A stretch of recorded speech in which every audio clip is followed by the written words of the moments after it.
What if I told you you can make $1 million tomorrow? Well, the reality is that setting a goal like that is setting yourself up for failure. There are 3 key things that I'm going to talk about today on how to set good goals that you can actually accomplish. The first step to setting a good goal is making it realistic. The second step to setting a good goal is pushing yourself, but also knowing yourself. And the third and final step is finding that balance between pushing yourself to the limit, but also knowing yourself and knowing your limits. What is up, guys? Welcome back to my YouTube channel. My name is Javier Andres Godoy, and in today's video, I'm going to share a simple method on how you can set goals that you actually achieve. I'm going to be sharing the balance between pushing yourself and knowing yourself when setting goals. I'm also going to be sharing personal experiences of how I have set and achieved many goals before. Make sure to stick around to the end because that's where I will be sharing a special app that I use that helps keep track of all my goals. So the very first step to setting a goal is knowing yourself, because if you don't know what your limits are, you're never going to be able to set a goal. For example, you can't make $1 million tomorrow because that's absolutely impossible. There's a video on TikTok that's been going pretty viral recently that I'm sure you guys have seen about a guy who talks about how to set goals. And he says you just have to write down the 10 things that you want most in life and then a plan on how to do them, and then you can achieve anything. But the reality is that unless these goals are realistic and you can actually see yourself achieving them, you might write down that you want a Lamborghini by the time you're 20, or you might write down that you want to own a super yacht or be a billionaire or whatever you want to do.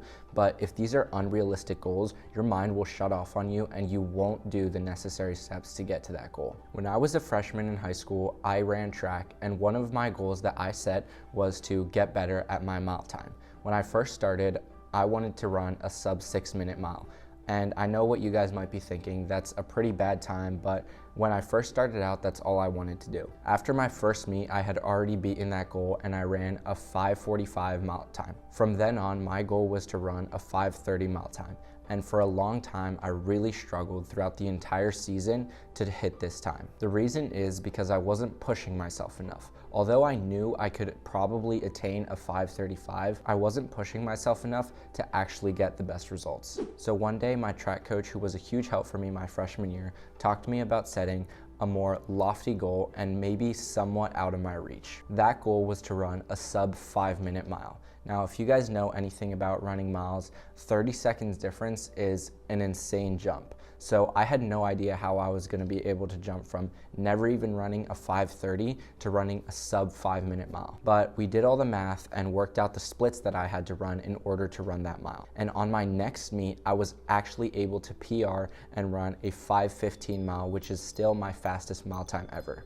Now, why did this happen? The reason why this happened is because I knew my limits and I knew that I probably wasn't going to be able to run a 5-minute mile. But setting a 5:30 mile time as my goal was also unrealistic because it was too easy. I pushed myself just above my limit, and that's what led me to achieve a great mile time my freshman year. This also ties in with a lot of goals like in the gym. A lot of people say that ego lifting in the gym can be really bad for you, but the truth is that sometimes going for a weight that's a little above what you're comfortable with can really help you grow. Because if you just stick to the same weight over time, you're never going to get stronger. The key to getting stronger is progressively overloading the weight that you're using. And sometimes that does mean failing. So if you're going for a new PR, you have to push yourself a little above what you think your body can do so that your body can respond. I was part of a leadership training program one time, and a former NBA basketball player from the Los Angeles Lakers came and talked to us. He told us about how he had become a coach of a college basketball team, and he shared his experience with setting goals with that team. He said that their goal for that season was to make the national tournament. That season, they were able to reach their goal of reaching the national championship. However, once the season was over, the coach called up the captains and talked to the team and asked them whether or not he thought that going to the national tournament was a good goal. He said that it probably wasn't the best goal because it was too easy to attain. And one thing that he said that has always stuck with me is that if you're always achieving your goals, you aren't setting goals that are lofty enough for you. The balance really comes whenever you can set a goal that is just outside your reach. That's when your body can start to push itself a little bit past its limits, and that's where you can see real growth. And again, it all starts with knowing yourself. For example, on this YouTube channel, my goal for March was to get to 50 subscribers. It is March 20th right now, and I'm already at 53 subscribers. The reason why I've already reached my March goal is because I'm not familiar with YouTube at all, and I don't know how many subscribers is a good number in a month. So as I keep learning more and more about YouTube